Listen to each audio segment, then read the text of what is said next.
जो basic feeding है वो फीड करने के बाद एक कोच की लिंकिंग होती है। ये दो काम आप डिवीजन हेडक्वार्टर और जोनल हेडक्वार्टर ये दोनों को करने होते हैं, दोनों में से कोई एक भी कर सकते हैं। उसके बाद जो कोच लिंक हो गए वो फिर नेक्स्ट किसी डिपो में प्राइमरी मेंटेनेंस के दौरान या सेकेंडरी मेंटेनेंस के दौरान इवन आरबीपीसी के दौरान अगर वो कोच किसी रेक में लगा है तो उस डिपो की रिस्पॉन्सिबिलिटी है उस पे अपना डिटेल मार्क्स अपना जो एक्शन लिए हैं अटेंड किए हैं वो आप फीड करें। एग्जाम देने जाना है हमको और सेंटर सेंटर तो आप इसमें धर्मेंद्र कुमार सेंटर प्लीज कहाँ? विजिट करें। सेंटर कहाँ? मोड़ा। हाँ तो 1 बजे तक डालेगा, अब तो पहुँच गया। हमको बांद्रा दिखाना है ना, फिर कांड्रा भी जाना है। घर से आ जाए। तो रोक देना भाई। तो ये हमारा सुंदरी फ्लो है, जाए ठीक है। मैं अब आपको उसके करस्पॉन्डिंग वो पानी का भी तो जगह आइटम्स आती है वो मैं दिखाऊंगा कि डिविजनल पे क्या आती है। सेम स्क्रीन हेडक्वार्टर पे भी विजिबल है, इसलिए कंफ्यूज ना होंगे। तो जो स्क्रीन डिवीजन पे है वही हेडक्वार्टर पे भी मिलेगी। तो मैं किसी डिवीजन से लॉग इन कर रहा हूँ।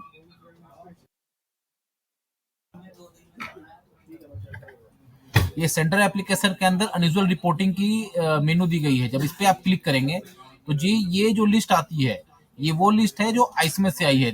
आप यहाँ देख सकते हैं कि ये जो लिस्ट डिफॉल्ट लिस्ट है वो एसेट फेलियर फ्रॉम आइसमेस। ये आइसमेस से लिस्ट है जो मैं दिल्ली डिवीजन से लॉग इन हूँ। तो दिल्ली डिवीजन में जितने भी केसेस आए हैं एज पर द आइसमेस वो सारे लिस्ट आउट यहाँ हो जाएंगे। उसके बाद किसी पे आप जब क्लिक करेंगे उसके करस्पॉन्डिंग आपसे पूछा जाएगा कि आप इस जो एसेट फेलियर हुआ है उससे आप एग्री करते हैं या डिसएग्री करते हैं। यस करते हैं तो बेसिक डिटेल कुछ आपको भरनी होती है। वो भरने के बाद जब इसे आप सेव करेंगे तो यहाँ पर एक बटन आएगा जिसमें सारे रेक की डिटेल कोच की डिटेल भरनी होती है। वो तभी दिखेगी जब आप ये पहला डिटेल सेव कर देंगे तब। अगर इसे सेव करेंगे इसे हम लोग समझेंगे कि आप इसे एक्नॉलेज कर दिए हैं। तो अगर जो जहाँ कोच डिटेल भरते हैं मैं वो दिखा रहा हूँ कि जो ऑलरेडी मार्क्ड है। दूसरा एक ये मेनू है other option already marked unusual cases. पहला तो एसएमएस से जो आया वो था, दूसरा ऑलरेडी मार्क्ड है। तब इसे आप करेंगे गेट लिस्ट तो ये वो लिस्ट है जो आपने ऑलरेडी एक्नॉलेज कर दिए हैं।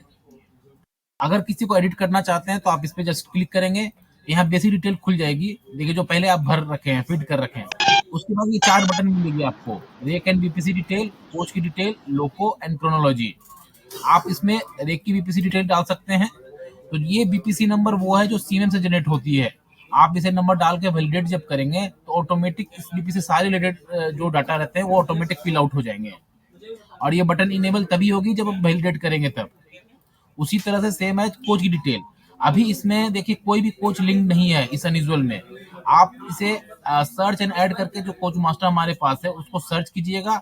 अगर इस पे प्लस कीजिएगा तो ये ऑटोमेटिक यहाँ प्लस आउट हो जाएंगे और इसको सेव कीजिएगा तो ये हमारा कोच डिटेल इस अनयूजुअल में सेव हो जाएगी। ये मैंने एक डमी कोच नंबर लिया है, मतलब जरूरी नहीं कि यही है, खाली आपको दिखाने के लिए। जब आप इसे सेव करेंगे इस अनयूजुअल के केस में ये कोच लिंक हो गई।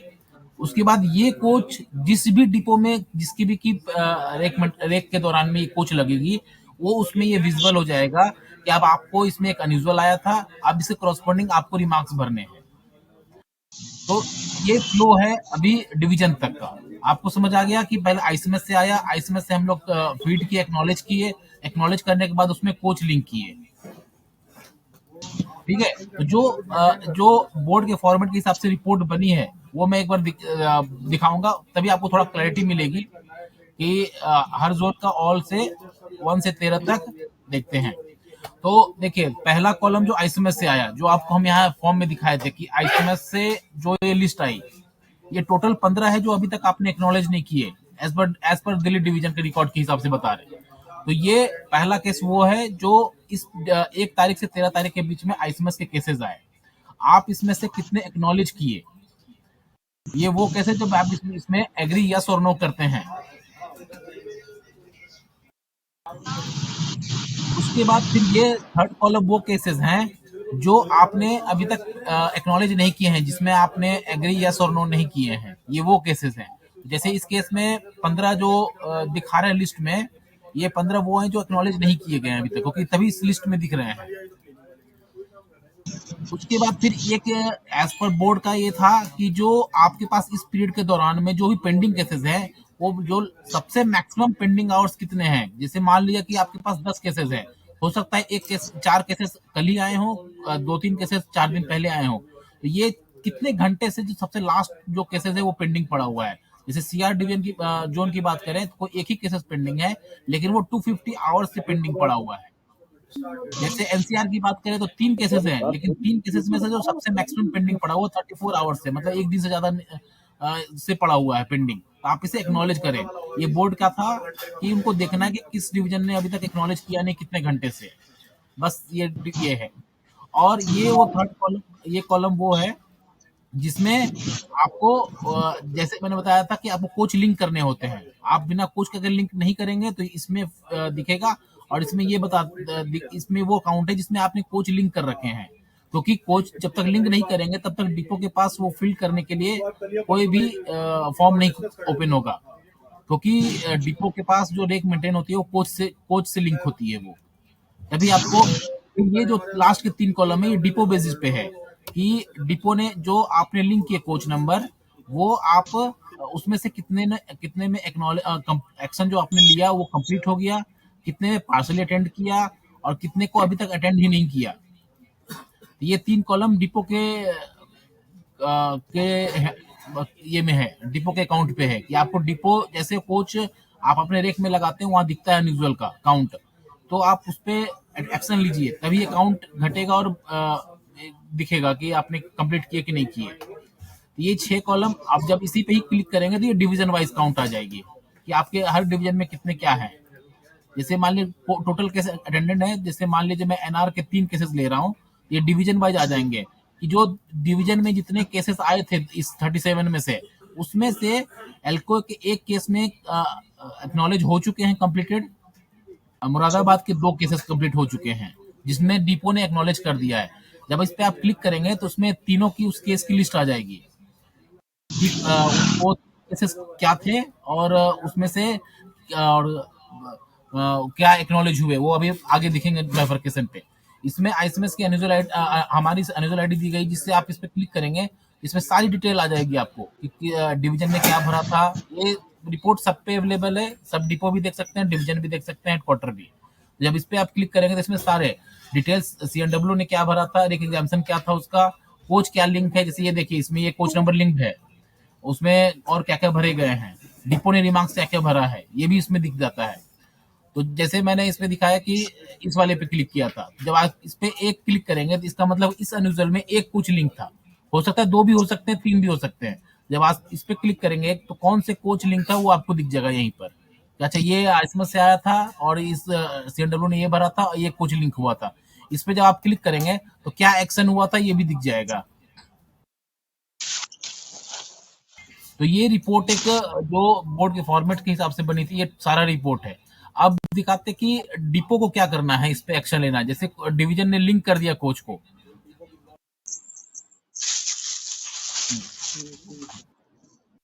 ये बारह से कर रहा हाँ हाँ भी करेंगे। अब मैं एक मिनट डिपो से लॉगिन करके दिखाता हूँ।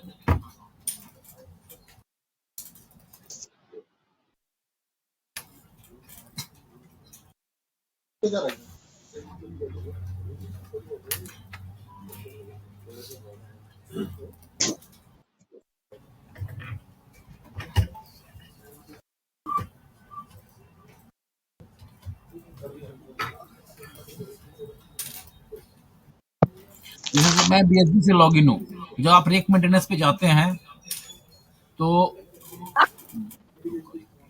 मैं पुराने कैसे को देख रहा हूँ। जैसे इस सपोज मैं इस रेक की बात कर रहा हूँ 10-2 की, तो जब इस पे आप क्लिक करेंगे ना, जैसे आप जब रेक मेंटेनेंस मेंटेन करते हैं तो जहां पे जो कंसिस्ट आती है, अगर उसमें कोई भी एक अनयूजुअल है जो जैसे डिवीजन ने कोई मार्क कर रखा है, तो ये आपको यहाँ फिगर दिख जाएंगे कि अनयूजुअल कितने लिंक हो रखे हैं इससे, इस कोच पे। जैसे जब आप इस पे क्लिक करेंगे तो इसमें अनयूजुअल की लिस्ट आ जाएगी कि ये अनयूजुअल आया था और किसी ने डिवीजन ने जिस डिवीजन में आया था उसने मार्क कर रखा है और इस कोच को लिंक कर रखा है। हो सकता है एलकेओ डिवीजन में आया हो, बट आप बीएसबी से हैं, लेकिन ये केस एलकेओ में डिवीजन में आया होगा, तो इसलिए एलकेओ ने मार्क किया है। अब जब आप इस पे करेंगे क्लिक, तो इसमें आपको फॉर्म, अच्छा ये ओपन वाला केस नहीं है।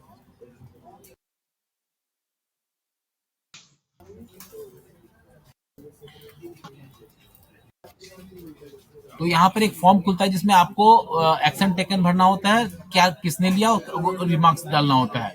और अगर आपने अटेंड एंड कंप्लीट कर दिया तो वो क्लोज हो जाएगा, और अगर ओपन रहेगा तो ये फॉर्म खुलेगा। मैं एक मिनट फॉर्म दिखाता हूँ आपको क्या कैसा है।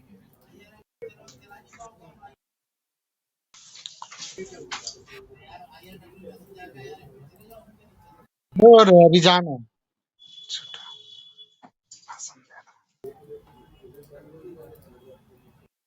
कुर्सियाँ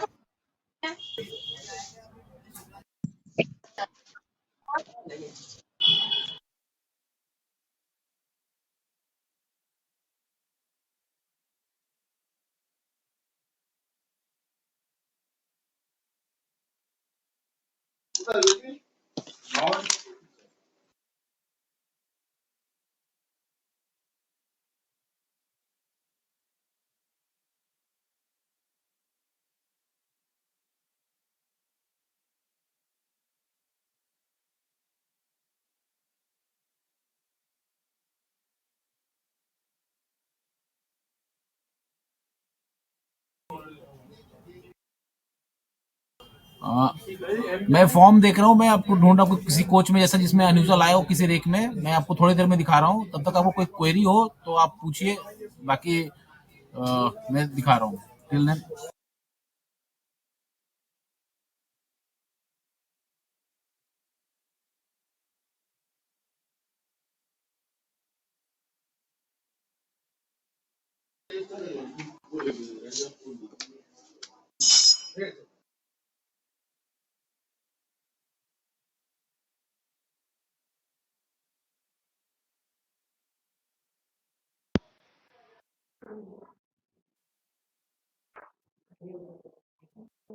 हेलो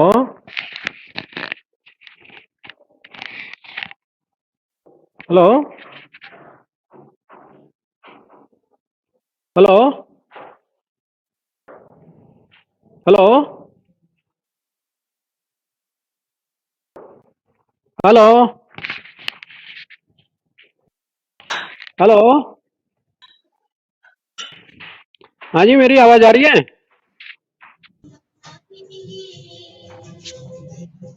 हेलो। हाँ बोलिए मीना जी, आपकी आवाज आ रही है, बोलिए। सर जी, एक जैसा कोच लिंक करते हैं और लिंक कोच जो आपको फॉर्म मैं ट्रांसफर के लिए अपने निजामुद्दीन डिपो से उसका मैंने एक रेक पकड़ा 12270, जो 6 तारीख का रेक था। मैं कोई ऐसा केस निकाला कि जिसमें पेंडिंग पड़ा हो, जैसे इसकी कंसिस्ट में आ रही है, देखिए यहाँ पे अनयूजुअल 2 हैं, इसका मतलब दो अनयूजुअल यहाँ पे लिंक्ड हैं। जब आप इस पे क्लिक करेंगे तो आपकी दोनों अनयूजुअल की लिस्ट खुल जाएगी। जब आप इस पे action view hello. And action करेंगे तो आपको ये देवव्रत फॉर्म जी। दिखेगा, देखिए ये एक्शन टेकन है। ये एक्शन टेकन आपको फिल करना है कि अटेंडेड एंड कंप्लीटेड, जो आपने एक्शन लिया या फिर अटेंड नहीं किया, या तो फिर अटेंड किया बट फुल्ली कंप्लीट नहीं किया बट पार्सली करके छोड़ दिया कि बस क्योंकि रेक चलाना है। तो आपने जैसे अटेंड किया, किसने अटेंड किया, उसकी डेजिग्नेशन क्या थी, उसका मोबाइल नंबर, और कुछ रिमार्क्स हो तो डालना कि क्या आपने एक्शन टेकन लिया तो क्या रिमार्क्स डाला। ये जब आप इसे सेव करेंगे तब ये क्लोज माना जाएगा, और अगर पार्सली अटेंड करके छोड़ेंगे तो ये क्लोज नहीं माना जाएगा, क्योंकि क्लोज तभी मानेंगे एज पर बोर्ड कि जब तक वो अटेंड और कंप्लीट ना हो जाए। तो ये है फॉर्म, आपको ये डिपो के रिगार्डिंग में आपको भरना है। इस पे डिस्कशन ये हो रहा है कि कुछ दिनों में इसे कंपलसरी किया जाएगा बीपीसी निकालने के लिए। तो काइंडली आप लोग अब आप इसको आदत में डालिए, इसको फिर कीजिए, क्योंकि आपके पास पेंडिंग रहेगा तो ये रिपोर्ट काउंट बढ़ता जाएगा और आपको दिखता रहेगा ये। तो ये है फॉर्म था, ये अनयूजुअल का पूरा scenario, reporting, functionality and screen.